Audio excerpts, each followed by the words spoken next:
पत्रकार बंधुओं को नमस्कार। आज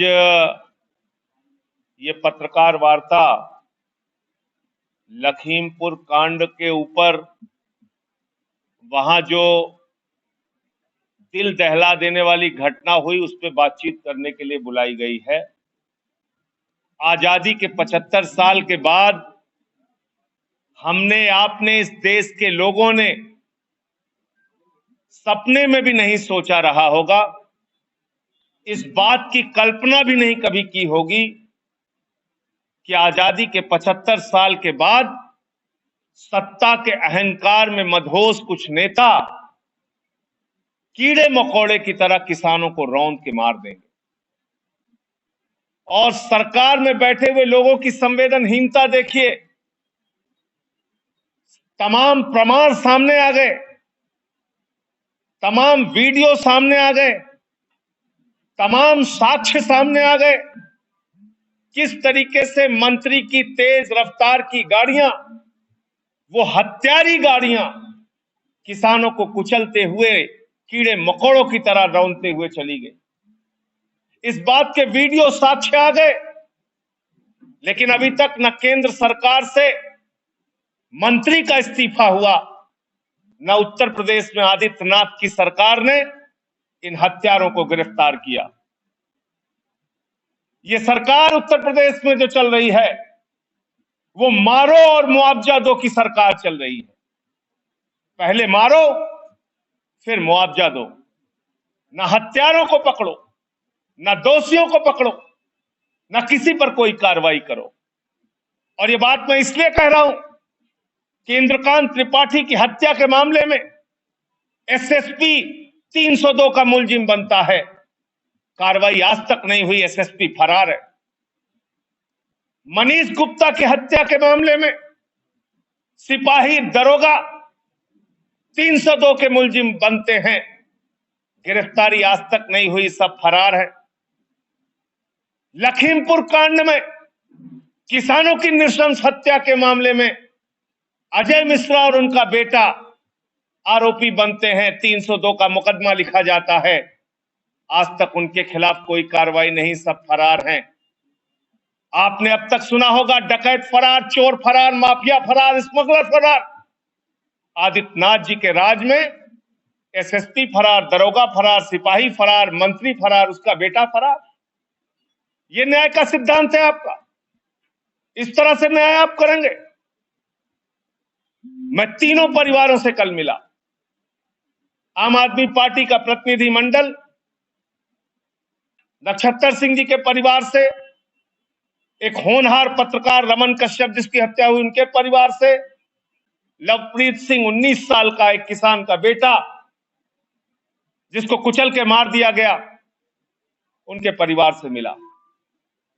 तीनों परिवार की एक ही स्वर में एक ही बात थी, अब तक दोषियों के खिलाफ कोई कार्रवाई नहीं हुई, अब तक अजय मिश्रा की गिरफ्तारी नहीं हुई, उनका इस्तीफा नहीं हुआ, अब तक आशीष मिश्रा की गिरफ्तारी नहीं हुई, उनका इस्तीफा नहीं हुआ, उनके खिलाफ कोई कार्रवाई नहीं हुई। एक मंत्री जब अपने पद पर बैठा रहेगा, और वो भी कोई सामान्य मंत्री नहीं, देश का गृह राज्य मंत्री, तो आप मुझे जरा बताइए, उसके अधीन तो तमाम जांच एजेंसियां आती हैं जिनको जांच करना है। कैसे जांच संभव है? कैसे न्याय मिलेगा? कैसे निष्पक्ष जांच कराई जाएगी? और आज तो सर्वोच्च न्यायालय ने पूछ लिया कि आरोपियों की, अपराधियों की गिरफ्तारी अब तक क्यों नहीं हुई, कार्रवाई अब तक क्यों नहीं हुई। माननीय सर्वोच्च न्यायालय का यह पूछना इस बात को दर्शाता है कि आदित्यनाथ की उत्तर प्रदेश की सरकार नाकारा है, हत्यारों और गुंडों के पक्ष में खड़ी रहती है। चाहे हाथरस का कांड हो, चाहे मनीष गुप्ता का कांड हो, चाहे इंद्रकांत त्रिपाठी की हत्या का मामला हो, चाहे लखीमपुर कांड हो, और चाहे निर्वेंद्र मिश्रा 3 बार के लोकप्रिय विधायक की हत्या का मामला, ऐसे तमाम मामले। और हमने बलिया का भी मामला देखा, जयप्रकाश पाल की हत्या का मामला, कार्रवाई नहीं करते। आप पैसे हाथ में पकड़ा के आरोपियों को बचाना चाहते हैं, परिवार का मुंह बंद कराना चाहते हैं। पीड़ित परिवारों को न्याय देने के बजाय मुआवजा मुआवजा और मुआवजा, मुआवजा मारो, मुआवजा मारो, मुआवजा मारो, मुआवजा की नीति पे आप चल रहे हैं। इसलिए आम आदमी पार्टी मांग करती है इस पूरे मामले में कोर्ट मॉनिटर्ड इंक्वायरी कराई जाए, मंत्री का इस्तीफा कराया जाए, उनके बेटे की गिरफ्तारी की जाए और उनके साथ जितने भी लोग इस घटना में शामिल थे, इस दरिंदगी में शामिल थे, उनको सबको पकड़ के जेल के शीशों के पीछे भेजा जाए और टाइम बाउंड इंक्वायरी होनी चाहिए। समयबद्ध जांच और सजा इस पूरे मामले में होनी चाहिए, वरना तो न्याय से लोगों का विश्वास उठता जाएगा। हम लोग गए तो हमसे सवाल किया गया कि भारतीय जनता पार्टी के लोग कह रहे हैं कि आप लोग तो पॉलिटिकल टूरिज्म पे जा रहे हैं। 56 घंटे तक मुझे पुलिस हिरासत में रखा गया, हमारे साथियों को पुलिस हिरासत में रखा गया 56 घंटे तक, और मैं एक ही सवाल करता रहा, क्या लोकतंत्र में किसान की मौत पर शोक संवेदना व्यक्त करना अपराध है? कोई जवाब नहीं, न कोई एफआईआर, न कोई मुकदमा। 56 घंटे तक पुलिस हिरासत में रखा गया। उत्तर प्रदेश में हत्या करके आप खुलेआम घूम सकते हैं, आदित्यनाथ जी के राज में हत्या करके आप खुलेआम घूम सकते हैं, मोदी की सरकार में उनका मंत्री हत्या करवा सकता है, खुलेआम धमकी दे सकता है, लेकिन आप शोक संवेदना व्यक्त करने नहीं जा सकते। और मैं पूर्व माननीय मुख्यमंत्री आदित्यनाथ जी से कि आप जरा मुझे बताइए, अगर हम लोगों पे आप आरोप लगा रहे हैं कि हम पॉलिटिकल टूरिज्म करने जा रहे हैं, तो आपकी संवेदनाएं कहां मर गई हैं?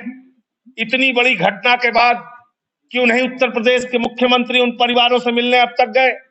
इतनी बड़ी घटना के बाद लखनऊ के महोत्सव में देश के प्रधानमंत्री शामिल होने के लिए आते हैं, लेकिन लखीमपुर नहीं जाते हैं, पीड़ित परिवारों से मिलने नहीं जाते हैं।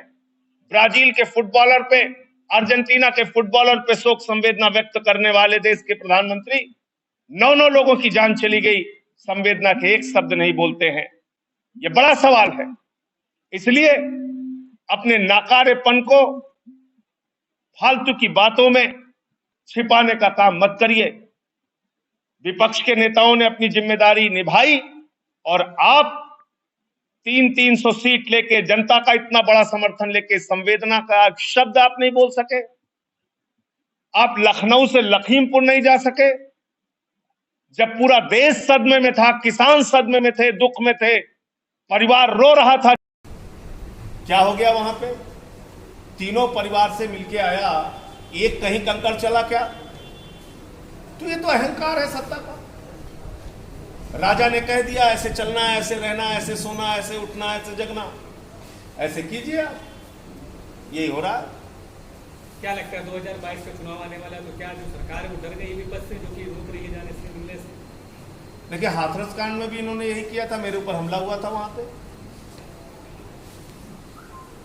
भाई, इनका ये है कि इनको मालूम है क्या हुआ है। सच बात समझिए, इनको पता है कि इनके मंत्री की गाड़ियों ने किसानों को रौंदा है, कुचला है, मारा है, और विपक्ष वहां जाएगा, उनके परिवार से मिलेगा तो सच्चाई सामने आ जाएगी, जो मैं आपको बता रहा हूं। तीनों परिवारों ने एक स्वर में कहा, दोषियों पर कार्रवाई अब तक नहीं हुई, मंत्री की बर्खास्तगी अब तक नहीं हुई, बेटे की गिरफ्तारी अब तक नहीं हुई। ये तीनों परिवार कह रहे थे, और आप यहां पे दिखा रहे हैं कि साहब समझौता हो गया, सब मान गए, सब खुश हैं। ऐसे नहीं होता है। विपक्ष को ना जाने देने के पीछे यही मंशा थी कि सच सामने ना आने पाए। एक सवाल और, मंत्री जी का कहना है कि मेरा बेटा उस गाड़ी में नहीं शामिल था, अगर वो शामिल होता तो इस्तीफा दे दूंगा। देखिए, अगर मगर करने से काम नहीं चलेगा। अगर मगर करने वाले मंत्री जी को ये बताना चाहिए 25 तारीख को उन्होंने धमकी दी थी कि नहीं दी थी।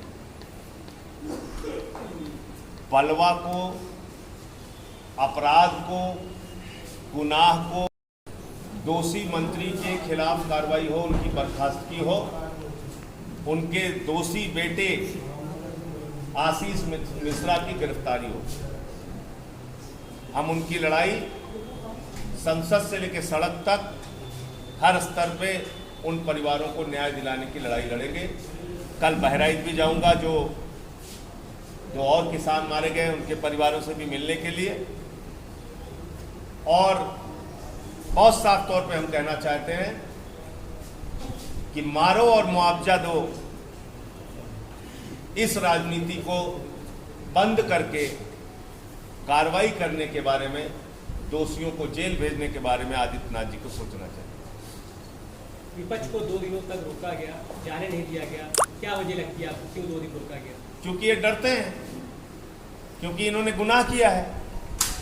आप बताइए, कोई प्रदेश का मुखिया जिसको 325 सीट मिली हो, इतना बड़ा जन समर्थन मिला हो, और किसानों की मौत पे लखीमपुर तक ना जा पाए लखनऊ से। आप बताइए, जिसको इतना बड़ा जन समर्थन पूरे देश के किसानों का, नौजवानों का, देश के लोगों का मिला हो, देश के प्रधानमंत्री नरेंद्र मोदी जी, वो लखनऊ में महोत्सव मना सकते हैं, लखीमपुर नहीं जा सकते। तो विपक्ष के नेताओं से क्या खतरा था? अगर विपक्ष के नेता मान लीजिए बहुत बुरे हैं, आप अच्छे बन जाते।